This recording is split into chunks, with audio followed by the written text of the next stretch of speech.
ជំរាបសួរប្រិយមិត្តទាំងអស់គ្នាបាទថ្ងៃនេះខ្ញុំចេញវីដេអូមួយទៀតហើយតាក់ទងជាមួយនឹងការបាទសិក្សាទៅលើ Google Sheet តាមរយៈអនឡាញថ្ងៃនេះខ្ញុំបង្ហាញអ្នកនរគ្នាអំពីការស្វែងរកចំនួនច្រើនបំផុតនិងចំនួនតិចបំផុតបាទតើនៅក្នុង Google Sheet គេ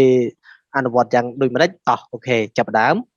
ប៉ុន្តែមុននឹងចាប់ផ្ដើមអ្នកនរគ្នាកុំភ្លេចបាទ subscribe ម្នាក់មួយមកដើម្បីឲ្យ admin មានកម្លាំងចិត្តក្នុងការធ្វើវីដេអូបន្តទៀតអូខេចាប់ផ្ដើមបាទអញ្ចឹងយើងចូលដល់ផ្ទាំងមួយនេះគឺតកតងជាមួយនឹងបញ្ជីឈ្មោះតំណែងហ្នឹងដែលយើងបានមើលវីដេអូឃ្លីបមុនហើយបាទថ្ងៃនេះខ្ញុំចង់រកចំនួនដែលច្រើនបំផុតតើនៅក្នុង stock ហ្នឹងនៅក្នុងបញ្ជីតំណែងហ្នឹងតើមានតំណែងណាដែលច្រើនជាងគេបំផុតបាទតំណែងដែលច្រើនជាងគេបំផុតយើងមើលឃើញតំណែង1ដល់4ហ្នឹងគឺមើលទៅយើងដឹងថាណាច្រើនប៉ុន្តែយើងរាប់ពាន់រាប់លានតំណែងហ្នឹងតើយើងនឹងថាពីណាដែលច្រើនជាងគេតំណែងមួយណាដែលច្រើនជាងគេហើយតំណែងមួយណាដែលតិចជាងគេ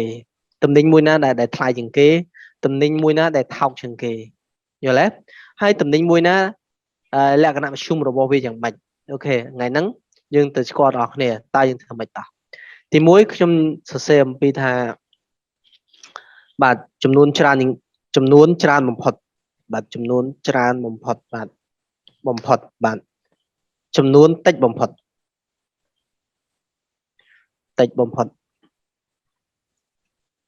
បាទអញ្ចឹង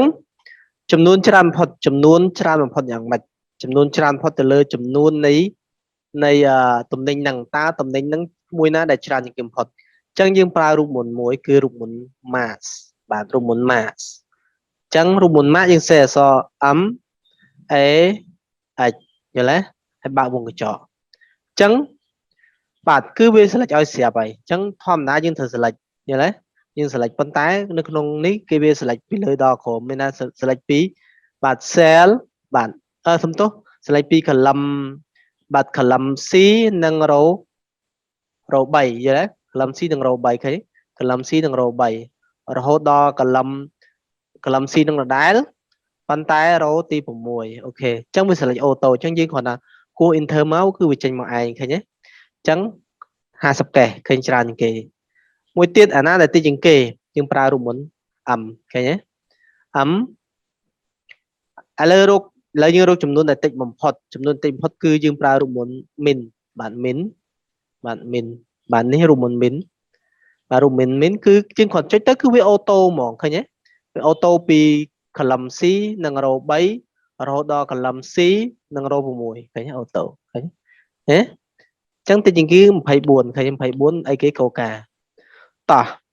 តម្លៃដែលតិចជាងគេបំផុតនិងតម្លៃដែលច្រើនជាងគេបំផុតឥឡូវយើងរកតម្លៃច្រើនបាទ max ឃើញទេ